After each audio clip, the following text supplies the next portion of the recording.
Hey, today we talk about the mysterious death of Subhas Chandra Bose.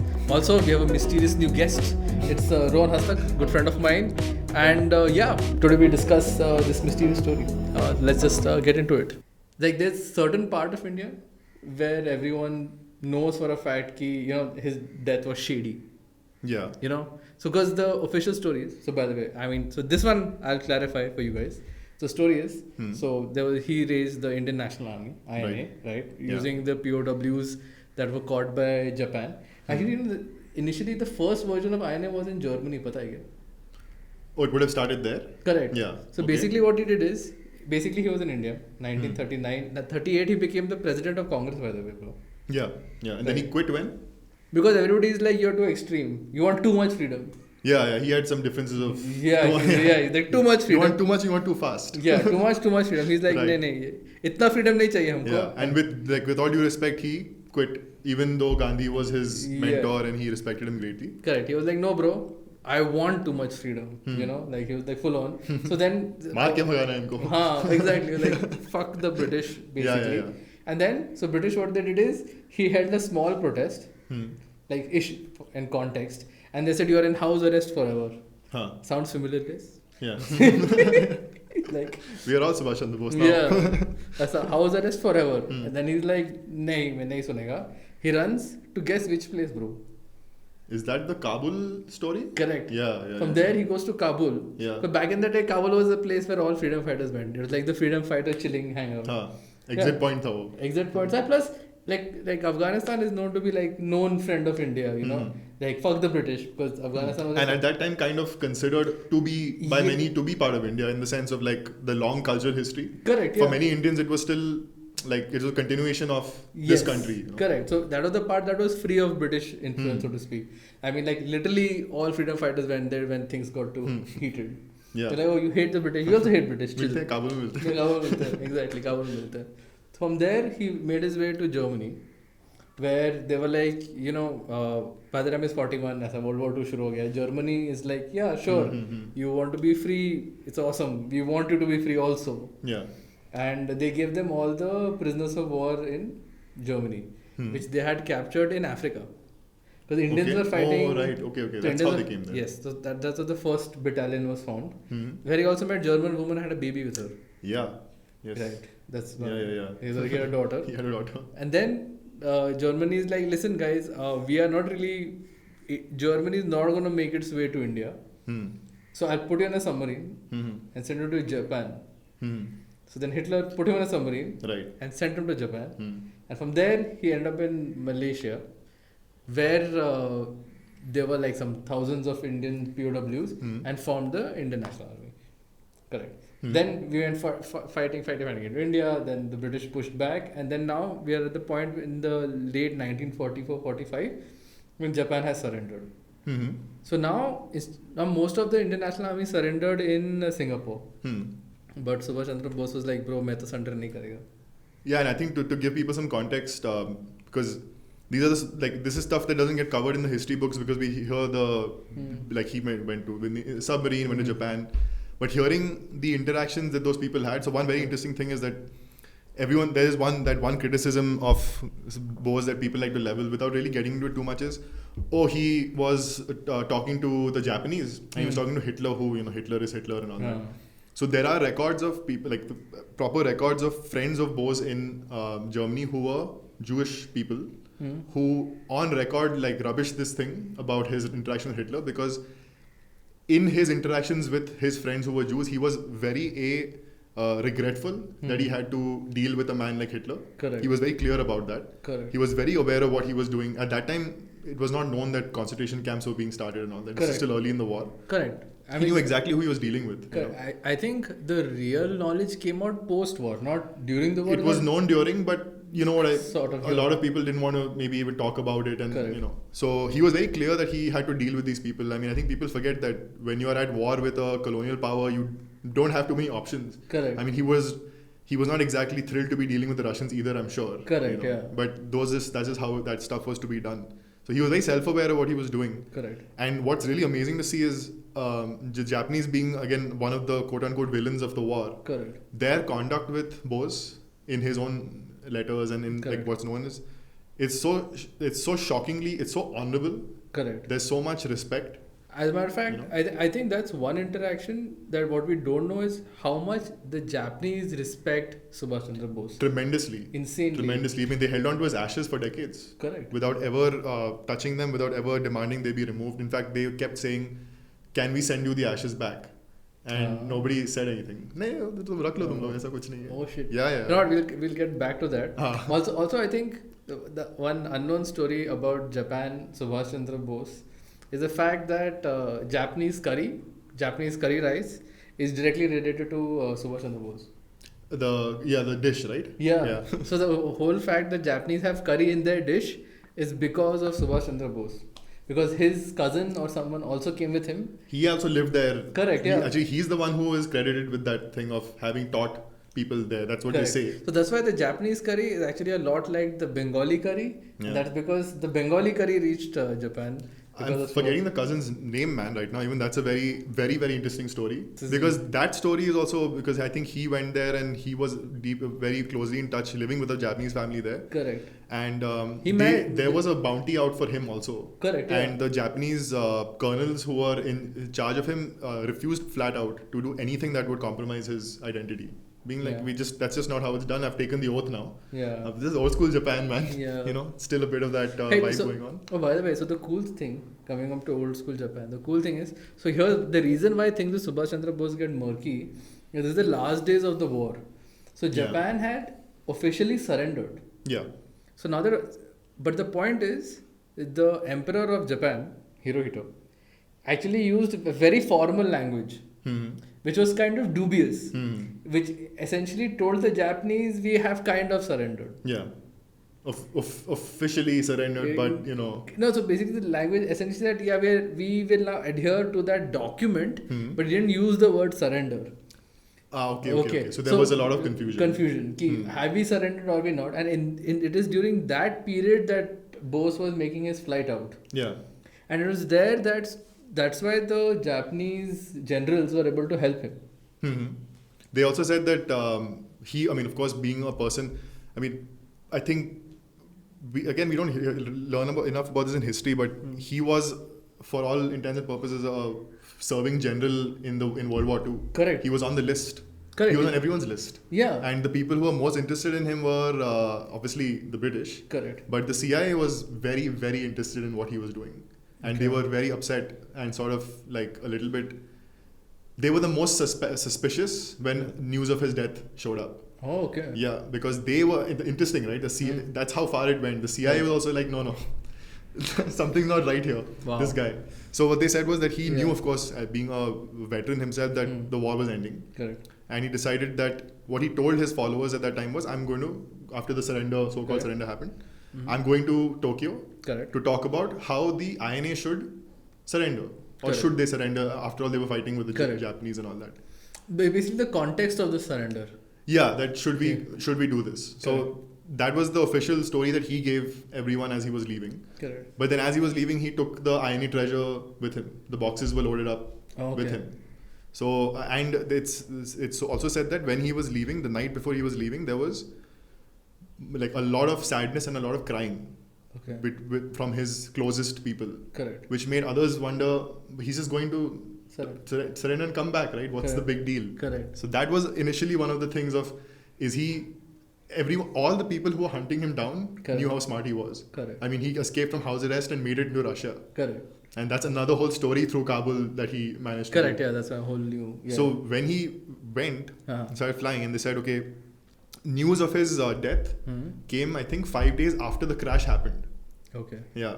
So that was the first warning sign, first red flag for any guy who knows his intelligence stuff, right? Correct. And I think there was a highly placed CIA person at that time. And I believe even General MacArthur was asking about it. Correct. Because he was in that theater. So right? General MacArthur is he was the head of the entire Allied operations in that area. Pacific. Yeah. Pacific, right? Entire Pacific. So basically, all of the Pacific War ka jo general tha, that is MacArthur. And he went like, what? Then just imagine a guy like MacArthur was keeping a close track of Subhas Chandra Bose. Yeah, while fighting in Japan and doing all the other stuff, Correct. he had this guy on his mind. Correct. So when he disappeared, after when they announced it, Correct. of course, all of India went into mourning and it was very sad. But a lot of Indian freedom fighters, a lot of British, and a lot of Americans all were like, no man. And one guy I think very diplomatically said, if I were to find a way to disappear, Correct. I would do exactly this. I would. This is a good way to do it. You know? The thing is that from a political standpoint, right, it is crazy because everybody knew that the way the sentiment of India was back then, if Subhas Chandra Bose was to return, Yeah. right, the support from the country would have been overwhelming because he's the only one who took the fight to the British. Yeah. And he was growing. Support was. I know the INA was getting, of course, beaten, but Correct. I think internally Indians had a lot of love and Correct. admiration for them. Correct, because the point was that before that nobody had like open revolt nahi tha na. Indian National Yeah. Army is The declaring sense that of- in itself is a correct. big deal. You know. And the fact that it is supposed to be the birth of Indian nationalism is that. Yeah. Right? Yeah. Ki, because everybody else in India is like, yeah, okay, we're getting freedom, we'll kind of get freedom. And he was declaring, we are India, get them out. Yeah. Now, quickly. Now, nikal. Correct. And he was also the first. I mean, not the first. It's not that others weren't in support, but Correct. he was very categorical that he wanted women to be in the army as well. Correct, yeah. So they were a fighting force with women in it. Correct. And many of the best intelligence operatives in the INA were women. Correct. You know, and they were 2 steps ahead of everybody else, including many of the men. You know, Correct, They knew yeah. what was going on. The context that is important is that already at this point, Netaji Subhash Chandra Bose is a major figure in this region, right? And the thing is, that's what we're not talking about history books. It's always like a small para. Ki, haan, ek INA tha, this guy was there, he attacked, this shit happened, and then he died in a plane crash. Yeah. But what is weird is that if this is such a major story of the Indian freedom struggle, like 1857 पे इतना बड़ा पढ़ाते हैं हमको, right? Like, which was also a failed rebellion, by the way, right? Right. By all accounts, Sure. this was the birth of modern Indian sentiment. Yet this has always been put in like a footnote in history. Yeah. You know? It would have been a critical component of how we got independence. Correct. Whether or not it played a massive role or not. Correct. It would have been like I've heard people say Correct. people say this when I was growing up, and also like this military family, and you just hear this kind of language, which is kind of interesting. Is I know many Indians personally who have also been in the military who have felt that we didn't get the satisfaction of throwing out the British Correct. properly. Yeah. Like some other countries have. Yeah. You know, like with a lot of commotion and a lot of, not that it wasn't happening, but the story of Indian independence is sort of geared towards one particular thing that made it happen. Correct. And this gets sort of put aside as, it was a militant movement that did very well but was thrashed by the British. You know? Correct. Now, the problem, this is where things get shady, right? So now the news has come, 5 days, that Subhas Chandra Bose is dead. Yeah. And everybody's surprised. Ki, whoa, how did... Yeah. Like, what a weird... Shock. Yeah. Right. Intense. But the weirdest thing is how the weirdest thing is how the Indian government has reacted to it. For decades. Decades. And now, at that time. Now, we just have to jump 10 years ahead, okay? The point is, nobody in India believed ki, Subhas Chandra Bose is dead. But then the story moves forward. Right? India has become free, all that crap has happened. And Indians are still very much convinced he's alive. So much so there is a government inquiry into it. Yeah, going on continuously. When it first happened, everyone, really nobody even, and you can actually see the statements by prominent people in India at that time. No one really bought it. Anyone who knew him was like, no, he's capable of, having used this to his advantage. Correct. But all of a sudden, or rather over a short period of time, everyone switched their stance, it seems, and went from it could be that he's alive to no, it's fine, we've done what we can to find out, and he's dead. Got it. So much so that I think just a little time after he was declared dead and everyone said he's gone, there was a very well placed and a highly regarded American journalist, like a war correspondent kind of guy. He's seen some stuff. Okay, we'll put up his photo here. Yeah, I'll find his name. Yeah, we'll put it here. Who, in a press conference with Nehru, said it out loud, saying that I have seen that man you speak of in Saigon. Whoa. सीधा बोल दिया उसने. कि वो Vietnam में. He says he saw him with his own eyes. Now, okay. At this point, it's still like this is still masala. This is still spicy. Correct. It all becomes circumstantial evidence Correct. until more stuff comes around, right? So most of it seems to be just, Gandhi also said, in my heart, I don't believe, something on the long lines. I don't think he's gone. Yeah. What do you mean? In my heart. In my heart. So there was a lot of that, and it almost seemed like there was it seemed like a good political move to continue with the Bose being dead thing. Correct. Whether it was in a benevolent way to help the country and getting independence and continuing, or maybe there was other stuff to it. But it seems like everyone jumped onto that, But the thing is that the reason this has been here is because how pervasive this theory has been, right? The thing is, there have been a list of people whom we have thought that they are Netaji. Yeah. Right? So, usme se, I just go through this list. There's a Salumari Sadhu, which we thought, image, who we thought is 1959, we thought that he's going to be Netaji. So there's a Shio Pur Kalan story. This story is intense. Here, near a village, apparently a plane crash landed. And a sadhu emerged. Right? And this sadhu was Netaji Subhas Chandra Bose. This is in 1977, this is a story. And then a lot of officials came to meet him and everything. And the villagers were like, he's... Right. Yeah, Subhas Chandra Bose. Yeah. Correct. And then that whole story continued. So much so, he was in the commission, bro, Mukherjee Commission inquiry. By the way, there was this is not just like hearsay, okay? This shit got so serious that the government had to do an inquiry. And this particular fellow is there in the Mukherjee inquiry. And the Mukherjee Commission is supposed to be, and if you read about it, is the only one really worth looking at. Okay. Because Justice Mukherjee was an ex-Supreme Court judge. Okay. Who was known through his entire career for being a very just and a very decent human being. Correct.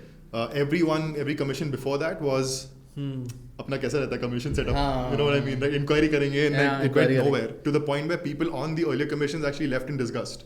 This is a mess. It's a mess. It was so blatantly. One thing you can learn from this story is like people think that when a secret is too big, it's not going to be able to stay under wraps. Correct. If you want to know the mechanism by which a story, whatever happened, is stonewalled and sort of kept at bay, this is the story to look at. The whole Netaji thing. Correct. Because of the three different things that they said, okay, the official story is he crashed in Taipei. Correct. As they were taking off, the plane fell and then he was he was very badly burned, and they took a picture of a body with a cloth on it, and that was the official body of Subhas Chandra Bose. No face was ever shown. Correct. And it went from there. And also in the plane crash, his face got badly burnt. Too burnt to recognize. Yeah. So that's great. I mean, that's horrific stuff, but it just helps a certain story. Correct. So when other people started asking the question of, well, maybe still alive, what they found surprising is that there was a lot of pushback against that, which is what made a lot of people start pushing back even harder to find out what the hell's going on. Like, why is there a pushback on this story of all things? I mean, if it is clear cut, if it's clear cut, then we should want to know. So then people started looking into the Taipei crash. Correct. Almost nothing adds up there. Okay. Because where the plane fell, the Taiwanese government has always, I think, been quite cooperative on whatever information you want, you can have, but the Indian government has never really gone after finding out what's happening. Basically, they never asked. The Russians said the same thing apparently. Like India, they said, why don't you speak to the Russians about whether he was there? And there's a good point about that is why would the Russians open up their secret service KGB records if India hasn't opened up its own records? Correct. India has a lot of information on it also. Correct. The real lesson in this is how the IB functions, man. I think we have Intelligence Bureau. Yeah, Intelligence Bureau, which has been around since the late 1800s. Okay. It's a very old institution. It was set up and run by the British. Okay. Some of its best operatives were Indians. I mean, they were really, really good at this stuff. We have a very long intelligence history that we just don't maybe know about. Correct. And I feel like we have a certain, maybe it's and I think now it's by design. We have a bit of a caricature view of our political system, where we just see the drama on TV and we think, man, these guys are so ridiculous and these guys are ridiculous. But behind all that theater, there are some really frighteningly capable individuals, man. In the intelligence services, in the political class as well. Correct. Really, really smart people, really shrewd people who know how to either allow something to move forward, correct, or to mire it in like decades of inquiry karenge. Commission will take 10 years. In that commission, something has happened. Then somebody's left. It's gone. So next commission. So bring it back. basically, India never really officially asked the Russians what happened. No, there was apparently some conversations, but between countries, diplomatically, if you raise an issue, like formally, it has to be dealt with, right? Unless it's never really been pressed. That we demand to know from your records, and they're allies, right? Correct. So they would have helped. So basically, we never really sent that letter. Yeah, the questions that needed to be asked were never asked, and the official stories were always put across as, the official to maintain the official story. Many other stories were put out, not necessarily by random people. Got it. And the list of Baba stories is very interesting because when he was said to have disappeared, it was found that for 10, and there's actually, most of my information is coming, I should shout out this guy now only.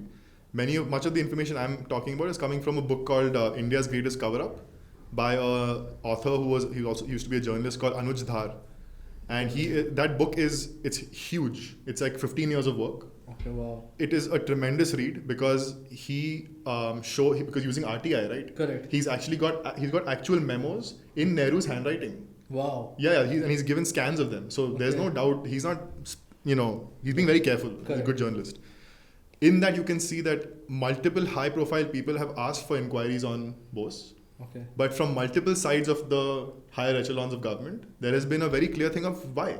छोड़ दो यार. Leave it. It's okay. This is done. To the point where you can see that Nehru is actually getting annoyed in some of the memos because this is now we're talking in the 60s. Correct. It's still on, this conversation, and it's like, why are we wasting resources on this? Is the idea.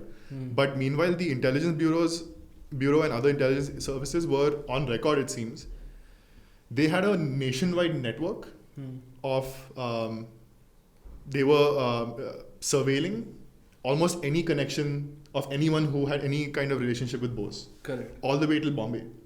Okay. Calcutta, the entire Bose family was being watched. Okay. So much so that every Baba on this list was also being watched by the IB. Correct. So pretty much, So basically, now this Baba was the Shiv Pukalan story. So this reappearance happened in Pandola village in Madhya Pradesh. Oh, got it. So this guy is from this Baba is Madhya Pradesh Baba. Then there is a Baba Jai Gurudev. This is in Uttar Pradesh, right? Then there is a Laldhari Mutya. This is another Netaji Subhas Chandra Bose. This one is from Karnataka. The reason he's on this list is because apparently his belongings were opened in 2016, like now, like relatively close by, and some of Netaji's stuff was found in it. But the thing is, so basically Bose belongings are uniform, cap, jackets, German-made wristwatch during World War I, 1932, model compass, binoculars, stuff like that. So the point is, many people believe that he is Netaji, right? They feel a DNA test would establish the identity.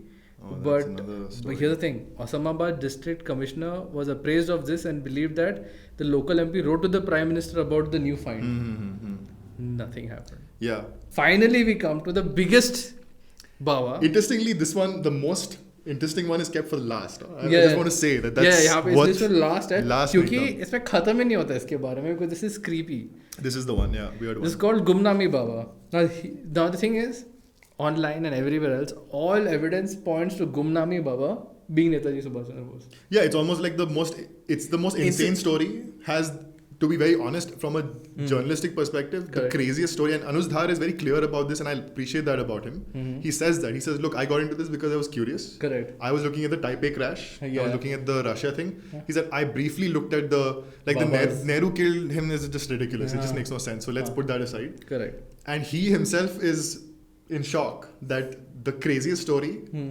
if you have to be honest, has the most amount of proof for it. Most amount of evidence for it, The crazy thing is, the word Gumnami Baba literally translates to anonymous Baba. Like, this Baba comes out of nowhere who seems to be a lot like Netaji and says, hi, my name is Anonymous Baba. Yeah, and living in a basti in UP. Correct. In Faizabad, I think it's called. Correct. It's like the most random place you could ever find just a person just living there. So by the way, uska story has a lot of variations. One of those things is that apparently he came to India after the death of Stalin. from Russia. Okay. Uska one of the believed origin stories hai. Some say that he he left Tibet. CIA records say that the special activity divisions did that exactly so in 1959. So basically there is some connection that during the 50s he came to India, either to Russia or Tibet. Through Russia to through Tibet? Correct. Like directly वो आया, right? Then उसके बाद is apparently Gumnami Baba throughout the 50s was involved in like a lot of activities. Whether it was the Korean War, was it like, a lot of different stuff. Yeah. Or being, also apparently there's this photo of him here, if you can see. Yeah. Put this photo up. That of this guy who looks a lot like Subhas Chandra Bose. Yeah. That's part of the Takshit agreement. Right. I think they found that man to be very quickly found that to be somebody else, but that went around for a while also. Yeah, exactly. We put this photo up. It's very easy to see why that photo went about. But they are saying that is Gumnami Baba though, in the sense slash Subhas Chandra Bose. Yeah. That's what the claim is, that man is him. Correct. But there was someone did a good thing of this saying no, it's not. They've identified the actual person who that is, and he, I believe, is another Asian dignitary or someone. Got it. Now the thing is that Gumnami Baba is almost everybody around him considered him to be Subhas Chandra Bose, like all these including Babas. some very high ranking people in the INA. Correct. Yeah. So yeah, man. So here's when things get very intense because it is with this particular Baba. It's like how in India we have like an open secret that we ban stuff but don't really ban it. Yeah. Like apparently we are not allowed to drink alcohol in India, but everybody has. Like apparently Bombay we are under prohibition. Apparently there's a prohibition on in Maharashtra. But I can go to my local shop and buy as much booze as I want. But it's under prohibition. Right. So same thing. He's not Netaji apparently, but everybody around went about saying कि नहीं वो ही है. And apparently so I was like this is the one that really caught my attention. And you know what, man, I found out about this guy because of you.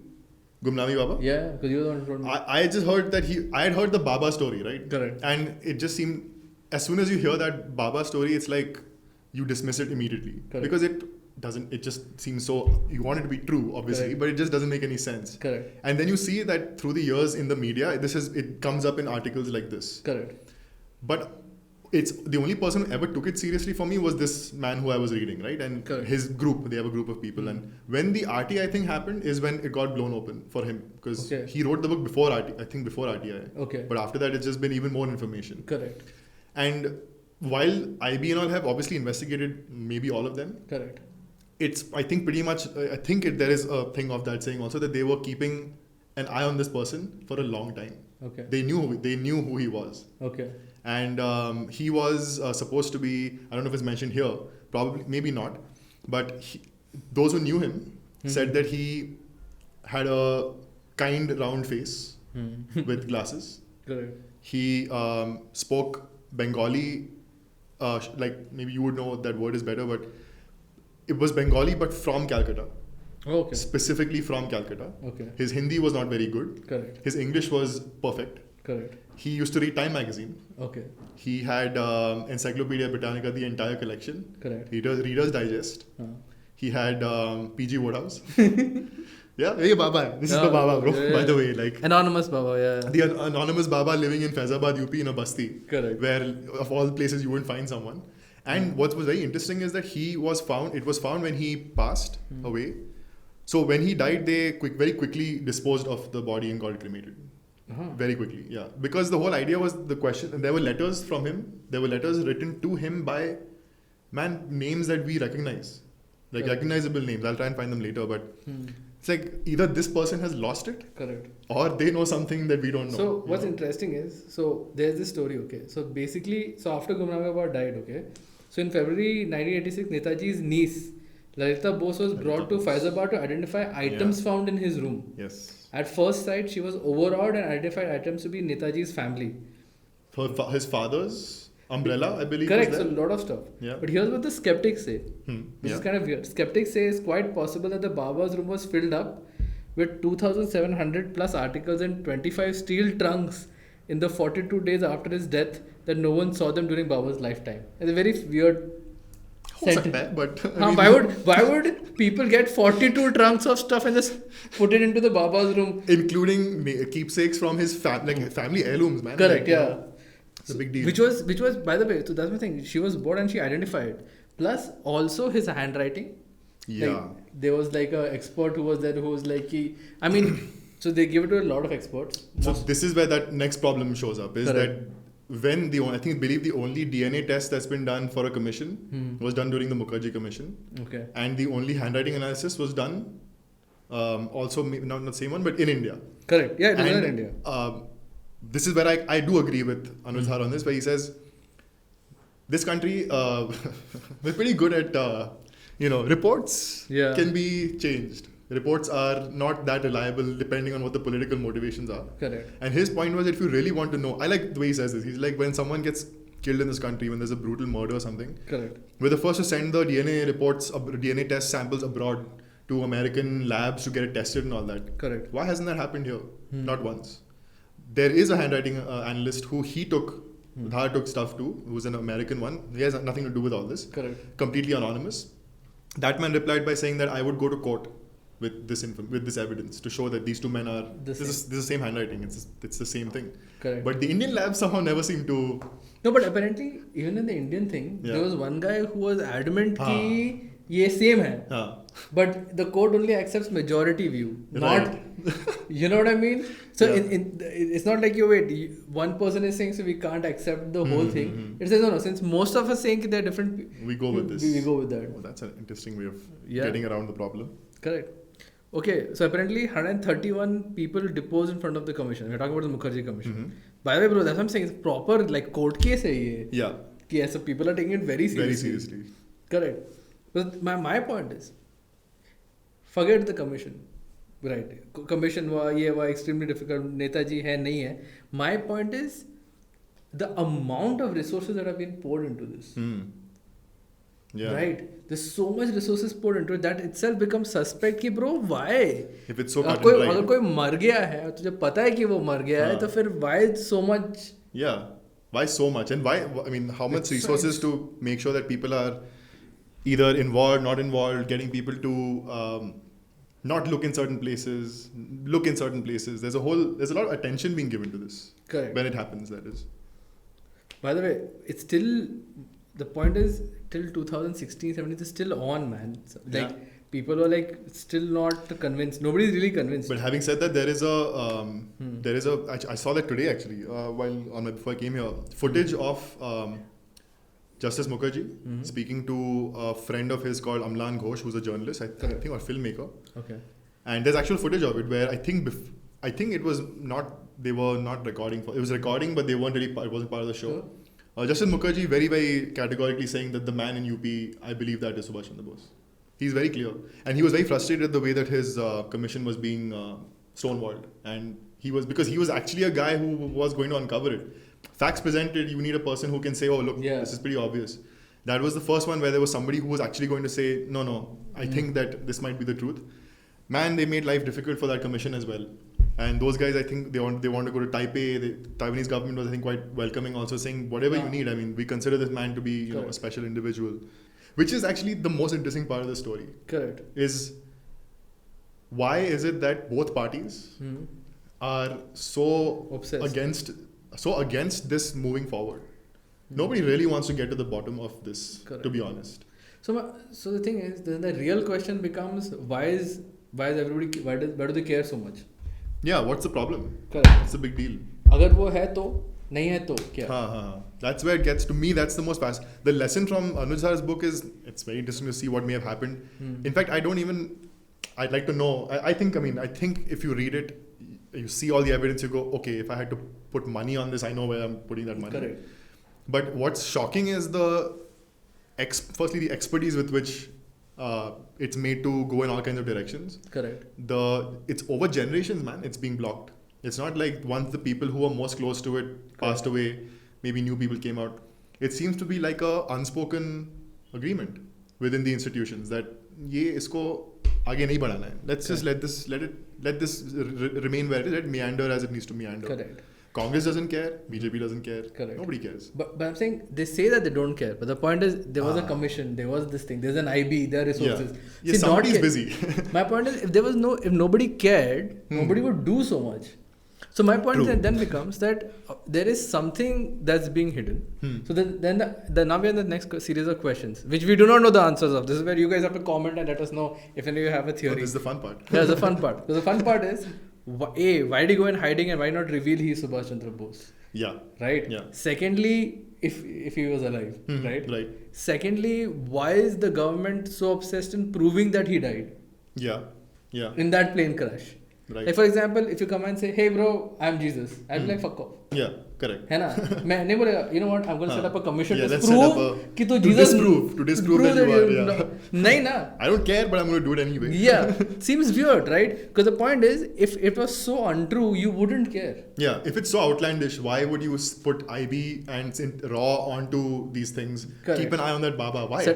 Or like set up a commission or any of this shit. Because they're like, bro, even like 1 million people go around in India के population में, bro, 1000 लोग भी बोलेगा तू Jesus है ना, I can ignore you. Sure, of course. Yeah. है ना? So just be like, nahin, I don't care. Yeah, you know what I mean? Like there are so many Babas around in India only who claim they are God. There's no commission set up to disprove that, no? Right. This is where things get like icky. I'm like, क्यों? Why we? नहीं 100% मर गया. Trust me. Yeah. मर गया. 100% मर गया. As a matter of fact, ये tests है, ये handwriting है. I'm like, overcompensation. Yeah. In proving that he is dead is where things get weird. So the next thing is, of course, why did he keep himself hidden? Why was his and if he was alive, why did he agree to have this lifestyle? Right. Was it that did he harbor guilt over not being able to do the INA thing, or was there like you said an unspoken agreement with the government? Ki, hey man, we will let you in. Yeah, we all know you're here. As long as you don't involve yourself politically. Because it seems they knew knew this person was there, and they knew that a lot of high-ranking and people with who highly respected had been in touch with him.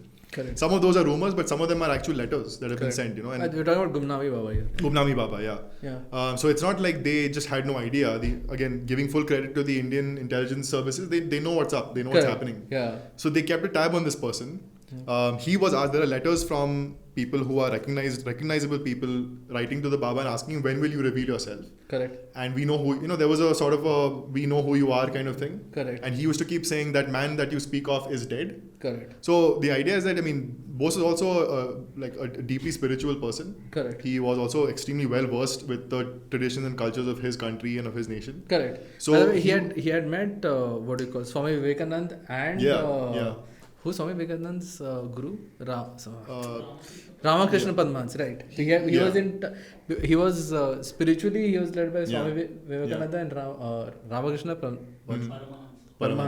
Yeah. They also say that he came back as a Baba. It's said that maybe those who knew him, it's not that surprising because he was geared towards that. He was very deeply rooted in that stuff. Correct. And that this is now getting into the people who knew him were like, maybe it was this. Correct. That there was also a lot of pain over how he was shunted aside and treated. After all, anyone who looks at history can tell that with this guy's things seem to be a little different. Correct. The whole freedom movement isn't necessarily behind him. Not that they were against him, but they were not necessarily. It was not a pleasant relationship at times, right? Yeah, I think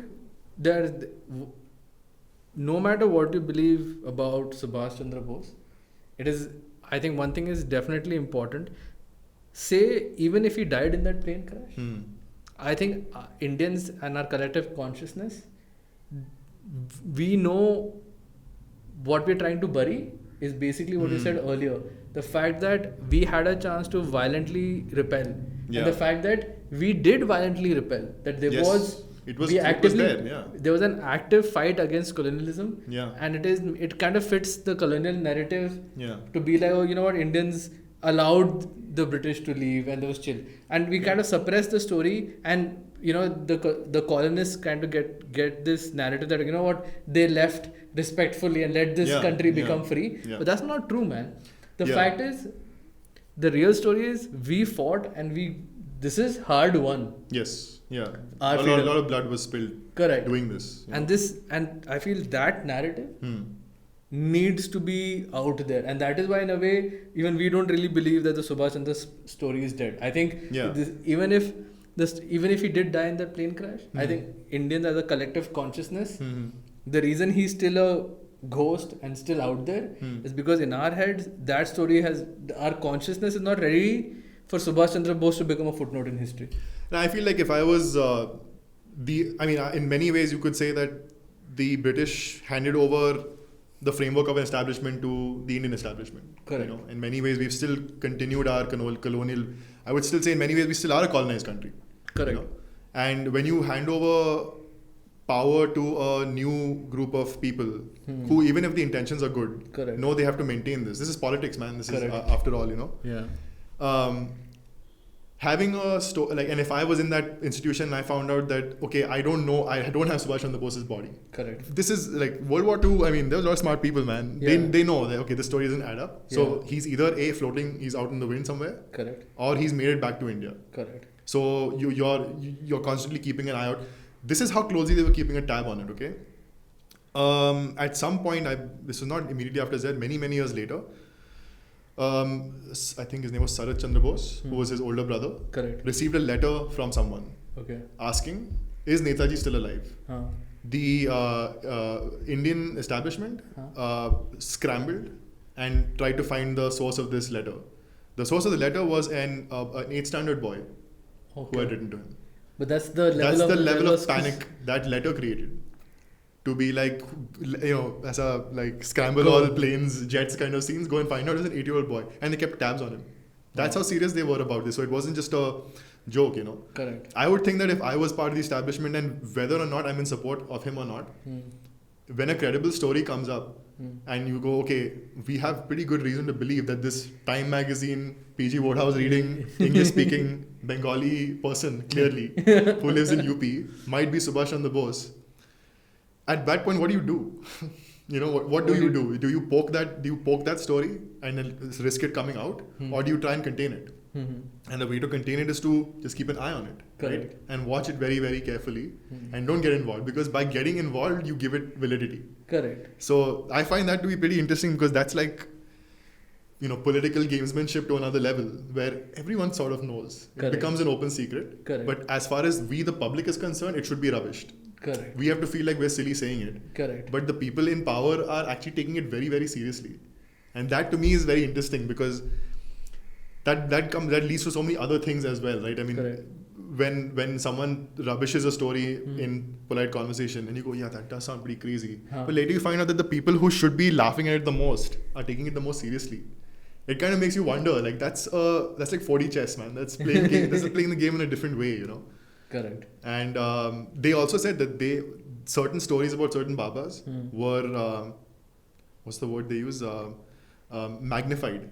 Oh, To make hide to bury the other one, this one in correct. in Because it's same thing. crazy that there are so many Baba stories. Quite a lot, yeah, quite a lot. Intense. Cool, man. I think we'll wrap it up here. Yeah. And what do you guys think, man? Who was watching? All 8 of you. Like, I mean, it's we have a dedicated following. So Eight, hey man, tribe of 10, Yeah, tribe of 10. Hey man, Yeah. so yes, let us know what you think. I also think people should really buy Anuj Dhar's book. If you're interested in this, just to see how this. I have a lot of respect for how hard our politicians and all really are. Like we sometimes, I think, get caught up in the. I think that's the takeaway for me is we get caught up in the circus of the media circus. Correct. But these guys are no slouches, man. These guys are very smart. We come from a pretty interesting political class. Like they know what they're doing. Wow. Intense. Cool, man. Let us know how you liked. Also, don't forget to like, share, subscribe, comment. You know the drill. And see you guys next time.